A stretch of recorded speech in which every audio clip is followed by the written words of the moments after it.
Hi friends, அனைவருக்கும் மாலை வணக்கம். இன்னைக்கு நம்ம என்ன வீடியோ பார்க்க போகிறோம் அப்படின்னு தம்ப்லைன்லேயே பார்த்துட்டு வந்திருப்பீங்க. இன்னைக்கு நம்ம நியூவாக ஒரு சேனல் ஸ்டார்ட் பண்ணியாச்சு. இல்லை, நான் ஆல்ரெடி சேனலில் ட்ராவல் பண்ணிட்டு தான் இருக்கிறேன். இன்னமும் என்னோட வீடியோக்கான டைட்டில், டிஸ்கிரிப்ஷன், டேக் இது எல்லாமே எப்படி மேக் பண்ணணும் அப்படின்னு எனக்கு கன்ஃபியூஸாகவே இருக்குது. நான் எந்த மாதிரினாலும் நான் டைட்டில் கொடுத்தா கூட மக்கள் என்னோட சேனலில் இருக்கக்கூடிய வீடியோவை விசிட் பண்ணி பார்க்க மாட்டேங்கிறாங்க அப்படின்னு ஃபீல் பண்ணிட்டு இருக்கக்கூடியவங்களா உங்களுக்கான வீடியோ தான் இது. டைட்டில் எப்படி மேக் பண்ணணும், அதுக்கான ரூல்ஸ் என்ன, அது எப்படி மேக் பண்ணால் மக்கள் பார்ப்பாங்க அப்படின்னு சொல்லி நம்ம ப்ரூஃபோட பார்க்க போகிறோம். அது கூடவே டிஸ்கிரிப்ஷன் ரொம்ப ரொம்ப இம்பார்ட்டனா, இல்லை டிஸ்கிரிப்ஷன் நம்ம எழுதாமல் விட்டால் என்ன நமக்கு லாஸ் ஆகும் அப்படின்னு சொல்லி நம்ம பார்க்க போகிறோம். அது கூடவே டேக், இந்த டேக் நிறைய பேருக்கு கன்ஃபியூஷனாக இருக்கும். இந்த டேக்ல நம்ம எந்த மாதிரி எழுதணும், டேக்ல எந்த மாதிரி கீவேர்டு மேக் பண்ணணும் அப்படின்னு சொல்லி நம்ம இன்னைக்கு கிளாரிட்டியாக டீட்டெயிலாக பார்க்க போகிறோம். அது கூடவே நம்மளோட சேனல் இந்த தம்ப்லைன், டிஸ்கிரிப்ஷன், டேக், டைட்டில் இதெல்லாம் கரெக்டாக கொடுத்தா நம்மளோட சேனல் SEO கணக்குப்படி டாப் ரேஞ்சில், அதாவது நம்பர் 1 பொசிஷனில் வருமா அப்படின்னு சொல்லி கன்க்ளூஷனில் பார்க்க போகிறோம். வீடியோ ஸ்கிப் பண்ணாமல் பாருங்கள். நியூவாக யூடியூப் சேனல் ஸ்டார்ட் பண்ணியிருக்கவங்களுக்கும் வியூஸ் ஏன் போகலை அப்படின்னு சொல்லி கன்ஃபியூஸாக இருக்கிறவங்களுக்கும் இந்த வீடியோ ரொம்ப யூஸ்ஃபுல்லாக இருக்கும். ஃபர்ஸ்ட் நம்ம டைட்டில்லேருந்து ஸ்டார்ட் பண்ணிடலாம். இந்த டைட்டில் தான் நிறைய பேருக்கு ப்ராப்ளம். நான் ஒரு வீடியோ, அதாவது ஒரு சேனல் மேக் பண்ணியாச்சு, ஒரு வீடியோ, ஒரு 1 or 2 வீடியோ போஸ்ட் பண்ணிட்டேன். நம்ம எல்லாரும் ஸ்டார்டிங் ஸ்டேஜில் எப்படி வீடியோ போஸ்ட் பண்ணணும்னு பார்த்தீங்கன்னா, ஒரு வீடியோ நான் மேக் பண்ணியாச்சு, அந்த வீடியோ எது ரிலேட்டடான வீடியோ அப்படின்னு எனக்கு தெரியும். ஸோ நான் என்ன பண்ணுவேன், நார்மலாக நான் ஒரு பிரியாணி பண்ணுறேன் அப்படின்னா நம்ம என்ன பண்ணுவோம், பன்னீர் பிரியாணி செய்வது எப்படி அப்படின்னு சொல்லி நார்மலாக எனக்கு எப்படி தெரியுமோ அந்த மாதிரி ஒரு ஹெட்டிங் கொடுத்து அப்லோட் பண்ணி ஆகும். ஸோ இது ஒரு விதமான டைட்டில்.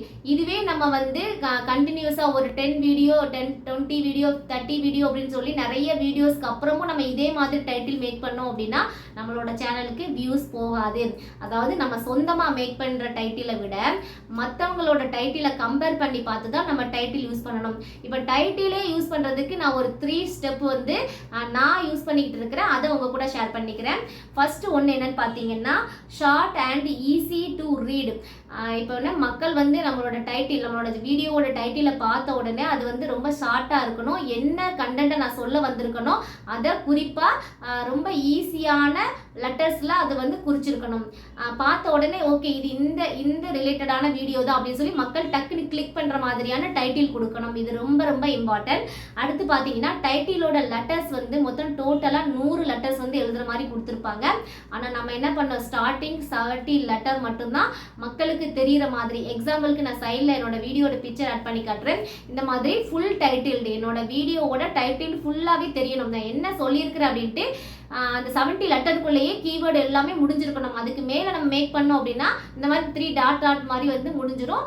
நம்ம பின்னாடி எழுதியிருக்கக்கூடிய லெட்டர்ஸ் எல்லாம் மக்களுக்கு தெரியாமல் போயிடணும். ஸோ ரொம்ப ரொம்ப இம்பார்ட்டண்டான கீவேர்ட்ஸ் எல்லாம் அந்த 70 லெட்டர்ஸ்குள்ளே வர மாதிரி பார்த்துக்கிடணும். அடுத்து பார்த்தீங்கன்னா, எல்லாமே நான் கரெக்டாக மேக் பண்ணிட்டு இருக்கேன் ஆனாலும் வியூஸ் கிடைக்கல அப்படின்னு சொல்கிறாங்க.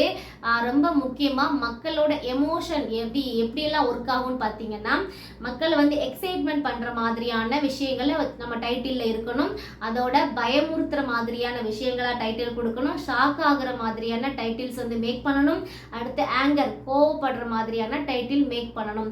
இது என்னடா புதுசாக இருக்குது, எக்ஸைட்மெண்ட்டான டைட்டில், எமோஷன், மக்களோட எமோஷனான டைட்டில். நீங்களே நல்லா ஒன்று புரிஞ்சுக்கோங்க. நார்மலாக ஹவு டு கிரியேட் சேனல் அப்படின்னு நார்மலாக ஒரு டைட்டில் கொடுக்கறதுக்கும், நீங்கள் சேனல் கிரியேட் பண்ணீங்கன்னா வேஸ்ட், நீங்கள் சேனல் கிரியேட் பண்ணாதீங்க அப்படின்னு நெகட்டிவாக டைட்டில் கொடுக்கறதுக்கும் டிஃப்ரெண்ட் இருக்கு. மக்கள் நார்மலாக பாசிட்டிவ் தாட் இருந்தால் கூட அந்த நெகட்டிவை தான் அதிகமான அளவு கிளிக் பண்ணுவாங்க. நிறைய பேர் நம்ம சேனலை ரெகுலராக பார்த்துட்டு இருக்கவங்களுக்கே தெரியும். நம்ம சேனலில் நார்மலாக நான் டைட்டில் கொடுத்து நான் என்னோட எக்ஸ்பீரியன்ஸில் என்னோட ட்ராவல் இந்த 1.5 years, கிட்டத்தட்ட 2 years ஆக போகுது. என்னோட ஜேர்னியில் இருக்கக்கூடிய எல்லா விதமான எனக்கு தெரிஞ்ச விஷயங்கள் எல்லாமே நான் சொல்லிட்டு இருக்கிறேன். ஆனால் மக்கள் அதை விடையும் யார் நெகட்டிவாக பேசுகிறாங்களோ அவங்கள தான் லைக் பண்ணி பார்ப்பாங்க. ஸோ மக்களோட mentality negative and shocking and எமோஷ்னலான டைட்டிலை கொடுத்தீங்க அப்படின்னா கண்டிப்பாக வியூ பண்ணி பார்ப்பாங்க. அந்த மாதிரியான டைட்டில்ஸ் எல்லாம் மேக் பண்ணீங்க அப்படின்னா கண்டிப்பாக வியூஸ் கிடைக்கும். அடுத்து பார்த்தீங்கன்னா, டிஸ்கிரிப்ஷன். இந்த டிஸ்கிரிப்ஷன் எப்படின்னா, நிறைய பேருக்கு டவுட் இருக்கும், இந்த டிஸ்கிரிப்ஷன் மேக் பண்ணணுமா இல்லை மேக் பண்ண வேண்டாமா, டிஸ்கிரிப்ஷன் என்ன பெருசாக இருந்துற போது அதை நம்ம எழுதாமே விட்டுறலாம் அப்படின்னு சொல்லிட்டு நிறைய பேர் பண்ணக்கூடிய பெரிய மிஸ்டேக் என்னன்னா டிஸ்கிரிப்ஷன். இந்த டிஸ்கிரிப்ஷனும் கிட்டத்தட்ட டைட்டில் மாதிரி தான். இந்த டைட்டிலில் நம்மளால 100 லெட்டர் மட்டும்தான் எழுத முடியும். ஆனால் இந்த டிஸ்கிரிப்ஷனில் 5000 லெட்டர்ஸ் வரைக்கும் நம்ம எழுத முடியும். அப்போனா நீங்கள் தெரிஞ்சுக்கோங்க, டைட்டிலில் விடுபட்ட உங்களோட கீ பாயிண்ட்ஸ் எல்லாமே நீங்கள் டிஸ்கிரிப்ஷனில் எழுதிக்கிடலாம். அதாவது மக்கள் வந்து ஒரு வேர்டை இல்லை ஒரு வீடியோவை தேடி வராங்க அப்படின்னா அதை சர்ச் பண்ணுவாங்க. சர்ச் பண்ணும்போது வரக்கூடிய டேர்ம்ஸ் எல்லாமே கீவேர்ட்ஸ். இப்போ நான் ஒரு வேர்ட் சர்ச் பண்ணுறேன், ஹவு டு கிரியேட் தம்ப்லைன், அதாவது எப்படி தம்ப்லைன் கிரியேட் பண்ணணும்னு நான் டைப் பண்ணும்போது எனக்கு நிறைய மக்கள் எப்படிலாம் டைப் பண்ணியிருக்காங்களோ அது எல்லாமே ஷோ ஆகுதா. இது எல்லாமே என்ன பண்ணலாம், டிஸ்கிரிப்ஷனில் நம்ம என்னெல்லாம் காப்பி பண்ணி பேஸ்ட் பண்ணிக்கலாம். இதை பொறுத்து தான் நம்மளோட வீடியோவோட வியூஸ் இன்க்ரீஸ் ஆகும். ஸோ நீங்கள் டிஸ்கிரிப்ஷன் மட்டும் எழுதாமல் இருக்காதீங்க. எவ்வளோ தூரம் டைட்டில் இம்பார்ட்டனோ அதே அளவுக்கு நமக்கு டிஸ்கிரிப்ஷனும் இம்பார்ட்டன்ட். அடுத்து பார்த்தீங்க அப்படின்னா டேக். இந்த டேக் நம்ம டிஸ்கிரிப்ஷனோட கம்பேர் பண்ணி பார்க்கும்போது இம்பார்ட்டனா இல்லையா அப்படின்னு பார்த்தீங்கன்னா டேக் அந்த அளவுக்கு இம்பார்ட்டன்ட் கிடையாது. ஏன் அப்படின்னு நம்ம கேட்டிங்கன்னா நம்மளோட வீடியோவோட கண்டென்ட்டோ இல்லை நம்ம சேனலோட நேம் எதுவோ ஒன்று ஸ்பெல்லிங் மிஸ்டேக்கோட மக்கள் சர்ச் பண்ணி பார்க்குறாங்க. இப்போ நான் ஒரு விதமான ஸ்பெல்லிங் மிஸ்டேக், உமா ஃப்ரம் தென்காசியை நான் தென்காசி அப்படிங்கிறது TEN அப்படின்னு சொல்லி தென்காசி அப்படின்னு போட்டிருக்கேன்னா சில பேர் THEN அப்படி தென்காசி அப்படின்னு போடுவாங்க. ஸோ இந்த மிஸ்பெல்லிங்கான விஷயத்த கவர் பண்ணக்கூடிய ஒரு விஷயம் தான் இந்த டேக். ஸோ இந்த டேக் நமக்கு ரொம்ப யூஸ்ஃபுல்லான்னு கேட்டிங்கன்னா கண்டிப்பாக கிடையாது. ஆனாலும் சிலர் மக்கள் வேறு மொழிகளில் வேறு மிஸ்டேக் மூலமாக டைப் பண்ணி பார்த்தாங்க அப்படின்னாலும் நம்மளோட சேனல் வரணும் அப்படின்னா நம்ம டேக் கொடுத்துக்கிறது ஓகே, போதுமானது. இந்த டேக் எப்படி கொடுக்கணும், எனக்கு டேக்ல இருக்கக்கூடிய கீவேர்ட்ஸ் எப்படி இருக்குன்னு தெரியாதவங்களுக்கு நான் உங்களுக்கு ஆல்ரெடி ஒரு வீடியோ அப்லோட் பண்ணியிருக்கேன், டிஸ்கிரிப்ஷனில் கொடுக்குறேன், மறக்காமல் வியூ பண்ணி பார்த்துட்டு வாங்க.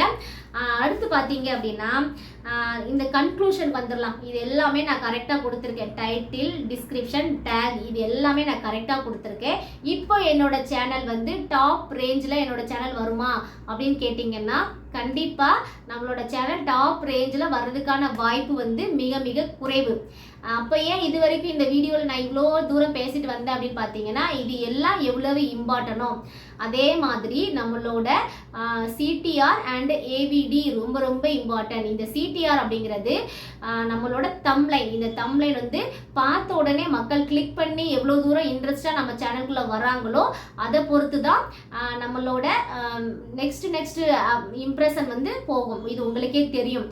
மக்கள் நம்ம சேனலில் ஒவ்வொரு டைமும் கிளிக் பண்ணி பார்க்கும்போது நமக்கு 10க்கு மேற்பட்ட இம்ப்ரெஷன் யூடியூப் கொடுத்துட்டே இருக்கும். அடுத்து பார்த்தீங்கன்னா AVD அப்படிங்கிறது ஆவரேஜ் வியூ டூரேஷன். அப்படி கிளிக் பண்ணி வந்த மக்கள் நம்மளோட சேனலில் எவ்வளவு நேரம் ட்ராவல் பண்ணுறாங்களோ அதை பொறுத்து தான் என்ன ஆகும், நம்மளோட ரேங்க் இருக்குல்ல, நம்மளோட வீடியோவோட ரேங்க் தீர்மானிக்கப்படுது. ஸோ நமக்கு எந்த அளவுக்கு டைட்டில், டிஸ்கிரிப்ஷன், டேக் இம்பார்ட்டனோ அதே மாதிரி தம்ப்லைனும் ஆவரேஜ் வியூ டியூரேஷனும் ரொம்ப இம்பார்ட்டன்ட். ஸோ நம்மளோட சேனலோட வீடியோவும் ரொம்ப கிளியராக இன்ட்ரெஸ்டிங்காக கொடுக்க பழகிக்கோங்க. ஓகே ஃப்ரெண்ட்ஸ், இந்த வீடியோ உங்களுக்கு ரொம்ப யூஸ்ஃபுல்லாக இருந்திருக்கும். அது மட்டும் இல்லாமல் இன்னைக்கு நம்ம அறிமுகப்படுத்தக்கூடிய சேனல் என்னன்னு பார்த்தீங்கன்னா நம்ம சைடில் பிக்சர் ஆட் பண்ணி காட்டுற பாருங்க, பட்டாளத்தான் மனைவி. இது நம்மளோட சேனல் தான். இந்த சேனலில் நான் vlog போஸ்ட் பண்ணிட்டு இருக்கிறேன். உங்களுக்கு vlog பிடிக்கும் அப்படின்னு ரெகுலராக பார்ப்பீங்க அப்படின்னு சொல்கிறவங்களா இருந்தீங்க அப்படின்னா கண்டிப்பாக நீங்கள் இந்த பட்டாளத்தான் மனைவி சேனலை ஒன் டைம் விசிட் பண்ணி பாருங்கள். உங்களுக்கு பிடிச்சிருந்துச்சி அப்படின்னா சப்ஸ்கிரைபர் பண்ணி சப்போர்ட் பண்ணுங்கள்.